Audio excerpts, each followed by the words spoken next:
going on, guys? Welcome back to the LetDirtFly YouTube channel. In today's video, we're finally going to be putting together my new high compression 850 Can-Am engine. We've finally got some parts coming in for this thing, and we have enough now that I can actually assemble the engine itself. Still waiting on a couple little parts that are going to be able to get this thing actually running, but we're really close to getting those as well. One major part that I don't have is the crank and the rods. That's actually two parts. So as you guys may have seen in a couple other videos we posted, we've had some problems with aftermarket cranks and rods and stuff like that. When I built my engine originally, that crank only lasted about a year before it tore up the bearings. Reason being, it was completely out of round, wasn't within spec, all that fun stuff. Now with Seth's engine, we kind of ran into the same issue. We had to actually have the bearings matched to the crank by Mr. RPM to get everything corrected, so this way it actually fit together properly. So with my build, I want to do an OEM crank and rods and everything. And well, anytime you go OEM with these Can-Ams, everything costs a lot of money. As some of you might know, I'm getting married this year, so I'm trying to save money where I can. But I do have a crank laying around for this thing, but it's in an engine. And here it is. So this is my 650 engine that originally came out of my 2020 Outlander 650 XMR here. And as you can see, this thing is still in awesome shape. There was nothing wrong with this engine before I pulled it. It ran perfectly fine. I've actually been trying to sell this thing for over a year now on Marketplace, but unfortunately this engine is not as desirable as the 850s, 1000s, all that stuff. So what we're going to be doing is donating its crank and rods to a good cause here. It's going to be going in the high compression 850 engine. I actually did look up online. It is the same crank, same rods, everything as the 850 engine, which is awesome. The only one I think that's different is when you go into the 1000 world and stuff like that, because they have a longer stroke. But this thing should bolt right in and be good to go. There was nothing wrong with this thing. It didn't have any bearing issues. I actually just changed the oil in this engine right before I pulled it.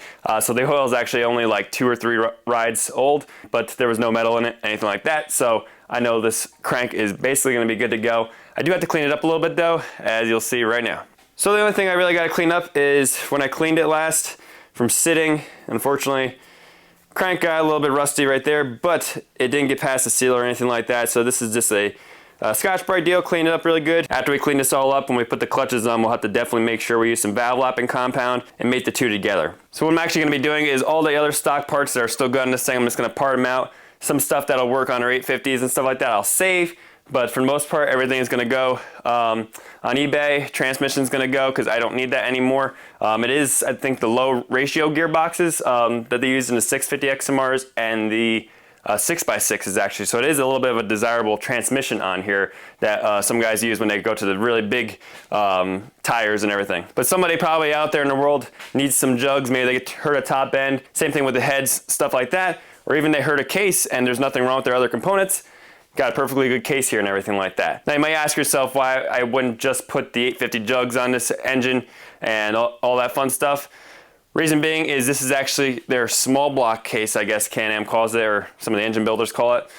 This engine doesn't have the oil cooler on the front like the 1000s and 850s. The other thing is this doesn't have the bore size to accept the jugs of the 850. 850 is kind of its own unique animal, and the jugs are much, much larger than actually even the 1000. The jug and piston itself are larger. It's just the 1000 has that longer stroke, which is how you get the more CCs out of it. So right now I'm going to get this thing on my makeshift engine stand here, and we're going to break this bad boy down. I'm curious to see how she looks inside after some, I think this thing had 700 miles on it of abuse, so we'll tear her open and see what she looks like, and hopefully that crank is in good usable shape for us and we can build this 850 today.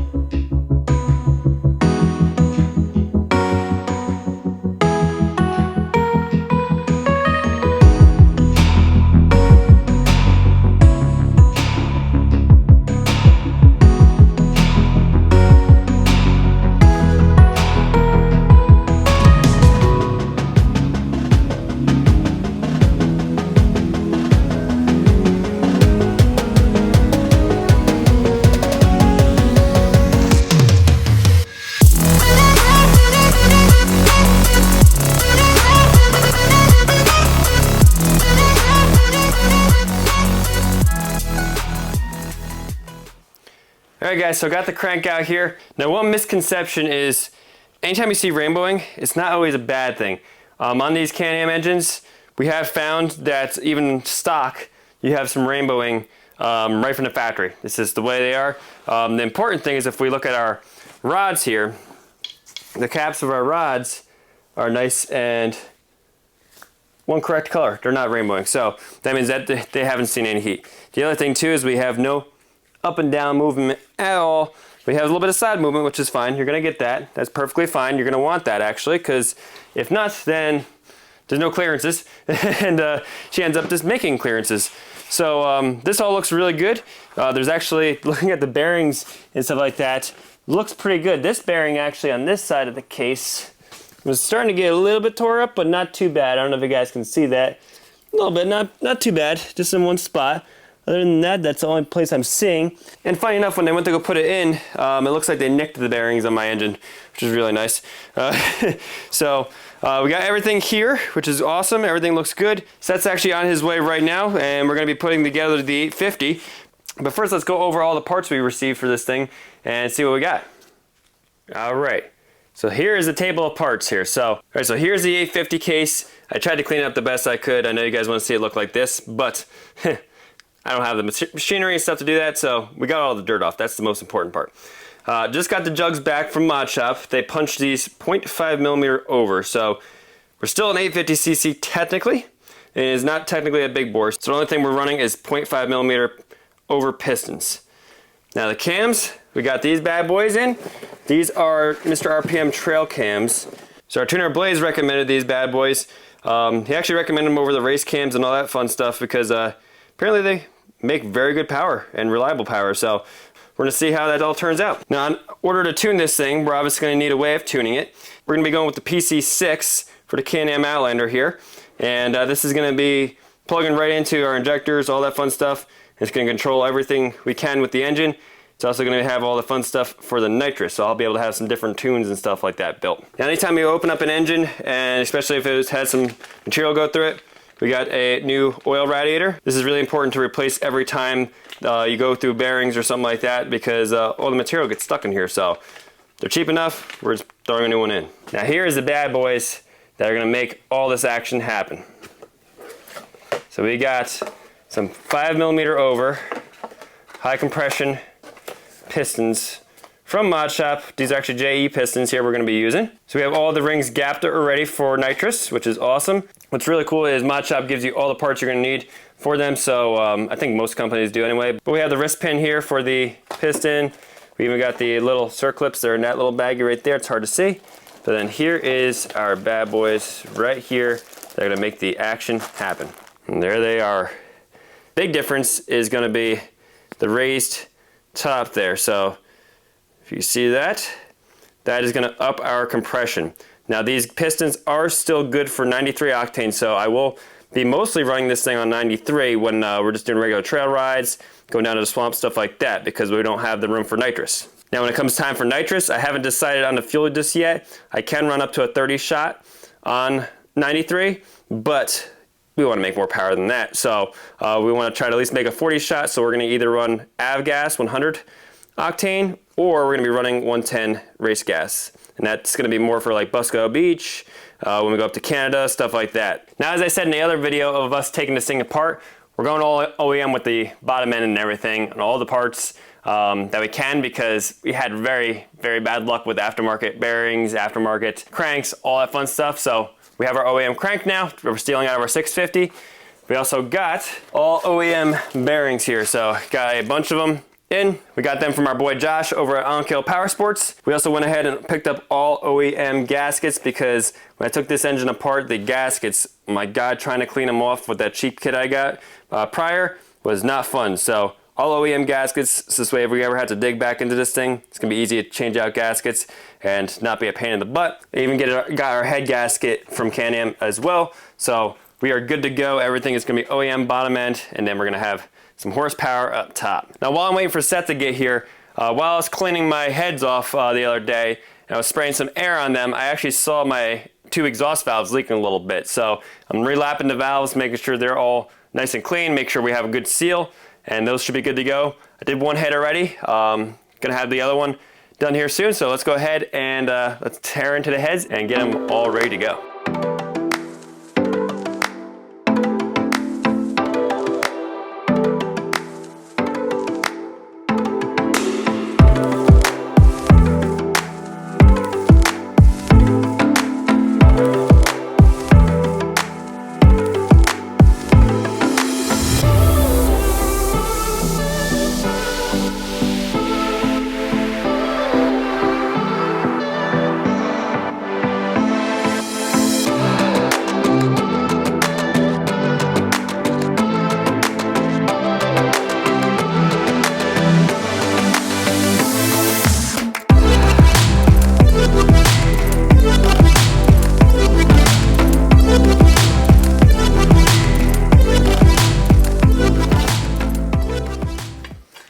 Alright guys, so Seth just showed up here. He's actually going to be playing with the bearings for the case here. He's never pressed the bearings in before, so this is his first time, so he wants to give it a go. Glad it's not on my quad. Great.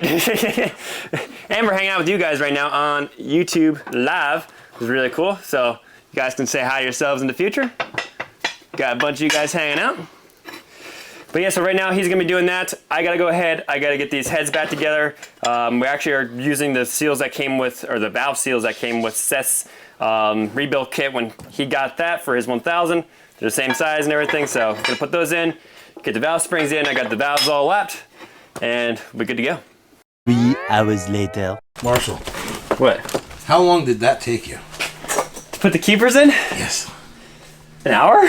Yeah, I think it's more. Dude, I don't know what was happening there. She was just not wanting to play nicely. Got it in finally though, thank God. Alright guys, so just got all the valve strings put back in, all the keepers, all that fun stuff.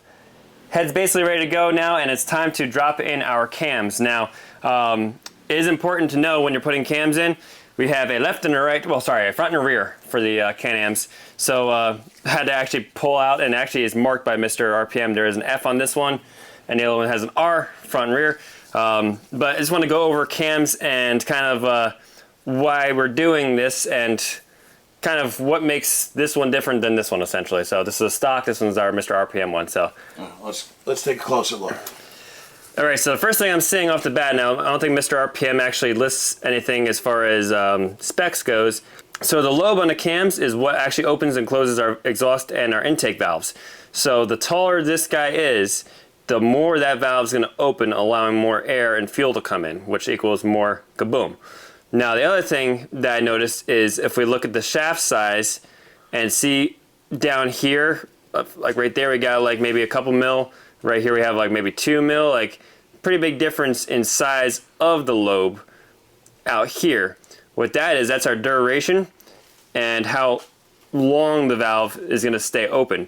And weirdly enough, it actually looks like the Mr. RPM one is going to be opened shorter for a shorter amount of time. So we're opening it more, but closing it sooner, I guess you could say, and opening it later.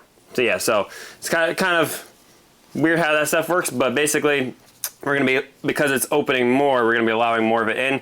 I'm wondering if he's keeping it tight so this way we don't have to worry about any kind of clearances with valve to the piston. I don't think so, because I think these are I forget the term for, but basically I think they're called non-interference engines, meaning they should never technically touch. That might be the way they are stock, but now we have the pistons in there, potentially could, so I'm wondering if he's doing it for that reason. So we're gonna find out, because hopefully they shouldn't touch. Don't want to touch.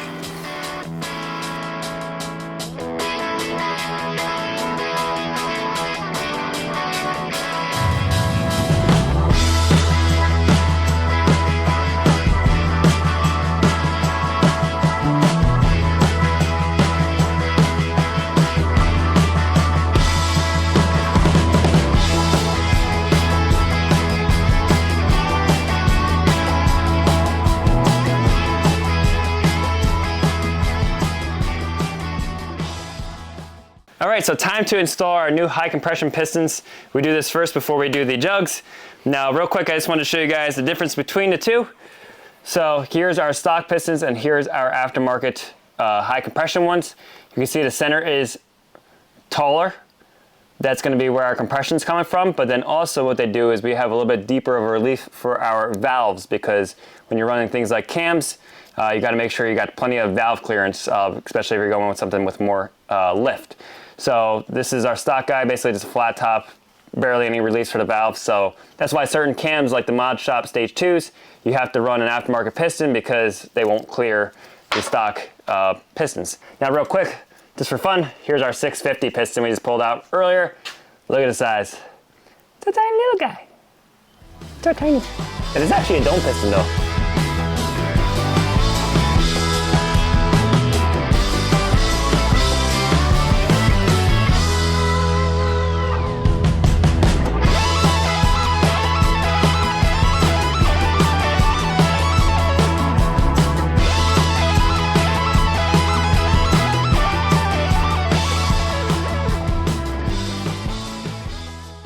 All right, jug is on this side. Everything went smooth.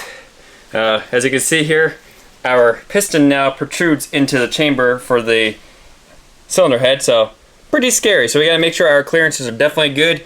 So what we're gonna do is, after we get this side put together and timed up, we're gonna rotate it over, make sure everything does clear properly. It should, but it's one thing you wanna make sure of, there's no tight spots or anything like that. So we're gonna do all that, but we should be good to go.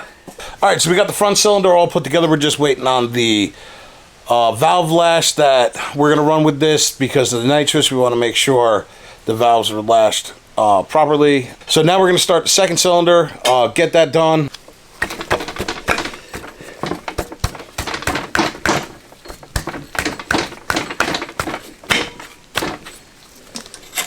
Dun, dun, dun, dun, dun, dun. Doesn't fit. There she is. Okay, where's those headsets at?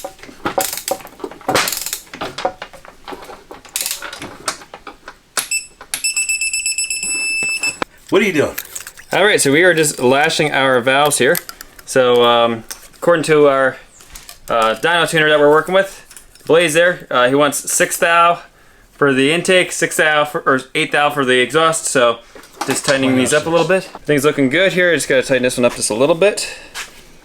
And recheck one more time. There we go, that's a lot better. All right, Dre did these guys, She is in time, so right now we're gonna hook the battery up here, give her a crank on the bench. We're just gonna put the other valve cover on, make sure our rockers are not hitting the actual rocker covers, and also make sure she does turn over with everything, because we don't want any contact. So hopefully that all goes smoothly. So let's go ahead and hook it up. Let's get this on first though. All right guys, so unfortunately last night we didn't realize after I got done filming that the clip for us turning the engine over didn't work for some reason. Of course, the one clip I wanted to show you guys. So let's go ahead. We got the jumper cables in such a good spot. I'm just trying to get a good ground and a good connection on there. It's dangerously close to that, but that's fine. So let's go ahead and see if she turns over here.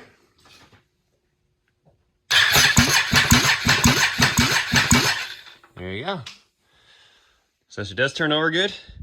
Doesn't sound bad at all, so definitely sounds like it's got some compression now. So hopefully everything goes good. I'm just waiting on the other piece to come in, and then we can actually get this thing fully put together with the transmission, all that fun stuff, and fire this thing up. All right, so she is officially back together. Everything turns over good. Everything looks good. Only thing we had to do is we just had to do the dry shaft, bearings, all that fun stuff, but that's pretty easy. We can do that off camera. But she's ready to go for the most part. I'm just waiting on the transmission dowel pin. Wasn't running one before I found out, which is probably why my seal is actually leaking back there. So that should hopefully be here this week. Got everything else to put this thing completely back together the rest of the way and then into the quad. So hopefully... Just need the exhaust. Huh? Just need the exhaust. Need an exhaust here. Might just run a stock exhaust just to fire it up for now. But hopefully going to hear this thing in the next week or so here. So hopefully as everything comes in, make some noise. All right, guys, so that's going to wrap up today's video. We hope you guys enjoyed. Make sure you guys are liking, subscribing, and commenting down below. We really appreciate the support. Hopefully we'll have this thing running in the next couple weeks here, and you guys can see her rip once again. Seth, where can they catch us on the interwebs? You can catch us on Facebook and Instagram. Shoot us a message. And for all you guys that hung out today on the live chat, and just, it was really cool. 5.5 hours. 5.5 hours. 3.5 hours of that was Marshall dealing with these heads. So I don't think we filmed that. No, not really. But yeah. So catch us on Facebook, Instagram. Shoot us a message. We always love to talk to you guys. Love to hear from you guys. So with that, we'll just have to catch you guys next time on LetDirtFly. Have you forgotten where you were?